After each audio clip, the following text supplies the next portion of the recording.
aquí en el módulo de ECO, perteneciente a la Unibol Guaraní, en la cual estamos en la producción de peces y haciendo actualmente algunos mantenimientos periódicos que se deben hacer durante el manejo de peces, ¿no? Estamos aquí trabajando en el mantenimiento, ya que en el tema de la cuarentena no se ha logrado hacer al 100%, pero ahora con la ayuda de los estudiantes, tanto del primer año, segundo y tercer año y los de octavo semestre, estamos trabajando arduamente para poder satisfacer lo que es en la parte de manejo, ¿no?, anual que se hace. ¿Se requiere algún producto para el mantenimiento, para la limpieza, digamos, de las piscinas?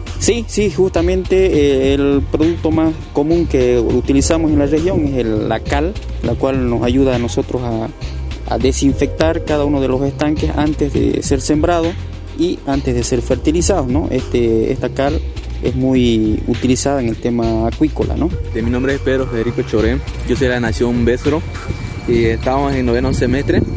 Bueno, por la actualidad de lo que es la pandemia, estamos haciendo lo que es los trabajos como es práctico. Bueno, nuestra universidad se caracteriza por contar con lo que es 40% de teoría y 60% de práctica, y en este caso nosotros lo que estamos haciendo, el tema de pandemia, por lo que no podemos estar tiempos encerrados, estamos haciendo lo que es la práctica, que eso nos fortalece lo que es nuestro conocimiento, porque así podemos fortalecer y estar mejorando porque más se aprende lo que es con la práctica. Como vemos aquí tenemos un sistema.